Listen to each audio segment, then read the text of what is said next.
میرا جوان بیٹا فوت ہوا اچانک، تو سب سے لائق بھی تھا، سب سے قابل بھی تھا، سب سے نیک بھی تھا۔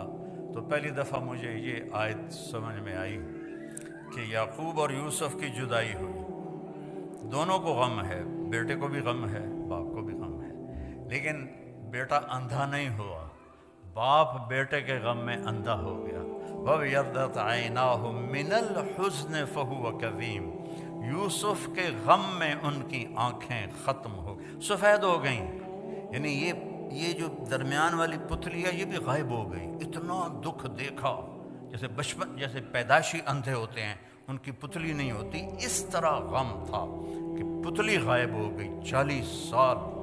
وَابْيَضَّتْ عَيْنَاهُ، تو بیٹے کے جانے کے بعد یہ آیت سمجھ میں آئی ہے کہ جو غم ماں باپ دیکھتے ہیں وہ اولاد نہیں دیکھتی ہے۔ ماں سامنے گئی، باپ سامنے گیا، چاچے سامنے گئے، تائے سامنے گئے، کزن سامنے گئے، لیکن عاصم کا جانا کوئی اور طرح کا ہی تھا۔ اللہ کسی کو یہ دکھ نہ دکھائے۔ قبر میں آپ تو مستورات ہیں، ہم لوگ قبر میں اتارتے ہیں جب ایک تاریک کوٹھڑی میں، تو دل ہل جاتا ہے، لیکن سب سے زیادہ جو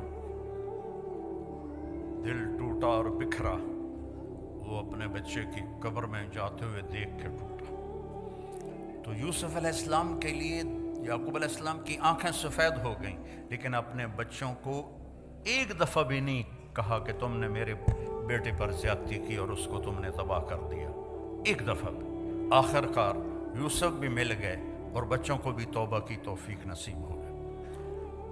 بچہ برائی کرے، غلط کرے، بچی کرے، اس کو سینے سے لگاؤ، اس کو پیار دو، اس کو تانے نہ دو، آپس میں بھی پیار محبت سے رہو۔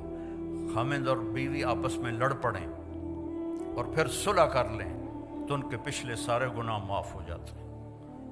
اللہ کو یہ اتنا پسند ہے یہ عمل۔